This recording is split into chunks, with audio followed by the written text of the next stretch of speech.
Bonjour et bienvenue dans cette nouvelle vidéo. Vous connaissez tous les types de films classiques comme comédie, romantique, horreur ou drame, mais qu'en est-il des films de procès? Aujourd'hui, j'ai décidé de vous présenter mon top 5 des meilleurs films de procès. Alors, c'est parti! Numéro 5, Devil's Advocate. L'Avocat du diable est un film réalisé par Taylor Hackford, sorti en 1997, mettant en vedette Kenny Reeves dans le rôle de Kevin, Al Pacino dans le rôle de Milton et Charlize Theron dans le rôle de Mary. Devil's Advocate, c'est l'histoire d'un jeune avocat prometteur, Kevin Lomax, qui se voit donner une offre par John Milton, qui lui propose de rejoindre son cabinet. Les affaires données par Milton se révèlent quelque peu douteuses. Kevin, qui n'a jamais perdu une affaire, travaille d'arrache-pied et délaisse sa compagne Mary. Je ne peux pas en dire plus au risque de vous spoiler. Mon impression, le film Devil's Advocate est particulier. Personnellement, j'ai trouvé le film spécial, si je peux dire ça ainsi, pendant toute la durée. Entre la gravité de certaines affaires, la dégradation de l'état du personnage de Mary, très bien interprété par l'actrice, on peut dire que l'ambiance est plutôt sombre. Je pense que je l'aurais pas aimé s'il n'en avait été de la fin. La fin change toute notre perception et c'est elle qui nous permet d'apprécier le film à sa juste valeur. Tout se met en place et on comprend enfin. Et c'est ce qui fait le génie du film. Ça m'amène à un débat auquel je n'ai su répondre. Vaut-il mieux un film pas super mais une fin excellente ou un film extra avec une fin atroce? Dites-le moi dans les commentaires.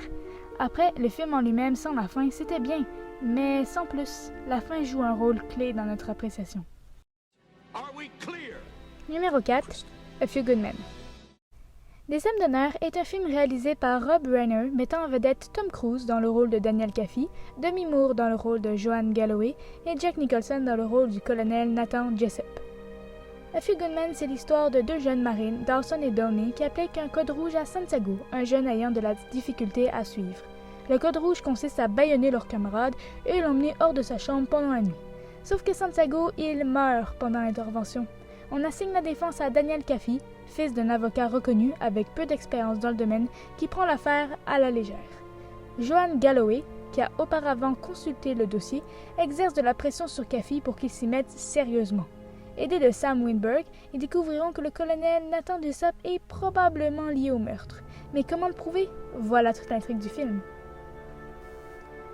Le film A Few Good Men est un film de tribunal un peu différent. En effet, l'avocat de la défense n'a pas beaucoup d'expérience.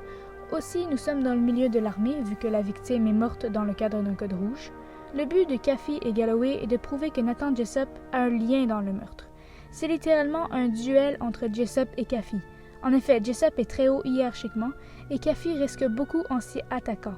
C'est tous ces éléments qui font de ce film un film remarquable et mémorable. Certaines répliques sont cultes, notamment durant le procès. J'ai trouvé que le film était divertissant et nous tenait en haleine tout du long. Un très bon moment. Numéro 3, Primal Fear. Peur primale est un film sorti en 1996, réalisé par Gregory Hoblit, mettant en vedette Edward Norton dans le rôle d'Aaron Stempler et Richard Gere dans le rôle de Martin Weil. Peur primale, c'est l'histoire de Martin Weil, un avocat reconnu qui décide de relever le défi, entre guillemets, de s'occuper de l'affaire d'Aaron Stempler, un jeune homme accusé d'avoir violemment assassiné l'archevêque Rushman. Aaron explique à Weil qu'il a souvent des absences et qu'il ne se souvient de rien, sauf d'être tenu au-dessus du corps avec le couteau à la main. Il ajoute avoir vu un homme prendre la fuite. Weil est convaincu de l'innocence de son client. Au fur et à mesure du film, nous nous rendons compte de l'instabilité psychologique du jeune Aaron et de plusieurs agissements du mort. Mon impression, le film Primal Fear est une véritable enquête. Nous ignorons qui est le coupable au début et nous suivons l'avancement de Weil. Nous ne sommes jamais au bout de nos surprises avec ce film. De rebondissement en rebondissement, nous, le spectateur, restons ébahis. Et la fin, bon Dieu, j'ai rarement été aussi surprise par une fin. J'ai l'habitude des enquêtes et en général, j'arrive à deviner en gros comment ça se termine. Mais là, je l'avais pas vu venir. C'est un film sombre, traitant certains sujets plus durs, mais si vous aimez les enquêtes et si vous aimez être épaté, vous allez être servi. Un film qui m'a marqué à vie. Numéro 2, My Cousin Vinny.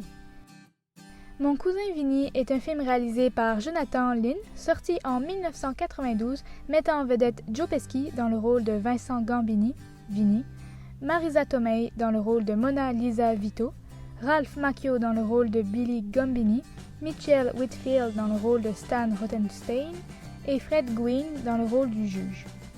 L'histoire de mon cousin Vinny, c'est l'histoire de Billy et Stan, deux jeunes qui se rendent en Californie et qui s'arrêtent dans une petite boutique d'Alabama pour acheter de la nourriture.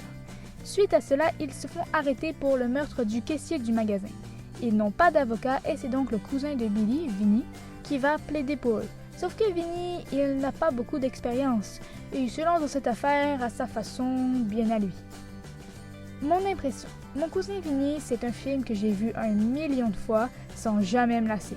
C'est un film drôle avec des personnages hilarants, notamment le duo Joe et Marisa. La façon que Vinny a de traiter l'affaire tellement maladroite, car c'est son premier procès, toutes ses interactions avec le juge, c'est juste parfait. Plusieurs répliques du film m'ont marqué. C'est un film de procès, mais en même temps une comédie, un mélange un peu spécial, mais qui fonctionne. C'est un film qui m'a marqué et qui, pour moi, est culte.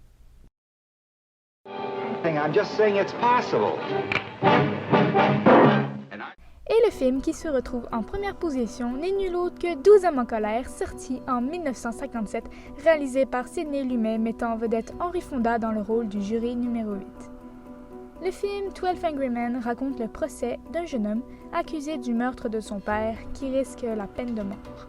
Nous assistons à la délibération du jury qui décidera du sort du jeune homme. Alors que tous sont prêts à le désigner coupable en quelques minutes seulement, un des hommes pense que le jeune homme mérite qu'on lui accorde quelques heures de plus. Mon impression. 12 hommes en colère, c'est un film de procès mais avec un point de vue particulier, celui des jurés. C'est un film qui se passe pratiquement tout du long dans une même pièce. C'est uniquement des dialogues et c'est en noir et blanc. Et pourtant, c'est intense. Le jury numéro 8 s'oppose seul contre tous. Il ne dit pas que l'homme est innocent, il dit seulement que sa vie est en jeu et qu'il devrait au moins en discuter un peu. Ce film nous montre le pouvoir qu'une seule personne peut avoir et tout ce qui peut en découler. De tous ces hommes qui ne se connaissent nullement, nous découvrons leur personnalité et leur histoire. C'est un film simple et pourtant si complexe. C'est à mon avis le meilleur film de procès à ce jour. Et voilà ce qui conclut cette vidéo. J'espère qu'elle vous a plu, qu'elle vous aura donné envie d'écouter un de ces films. Si vous avez d'autres idées de vidéos, écrivez-les-moi dans les commentaires. Sur ce, dites-vous que la vie, c'est comme une boîte de chocolat. On ne sait jamais sur quoi on va tomber. Coupez! Le Stan Rothenstein. Rothenstein. Mon Dieu, c'est... Ok. Numéro 4. A Few Good Men. A Few Good... Et tout ce qui peut en découper. C'est l'histoire de deux jeunes marines, Downey et Down.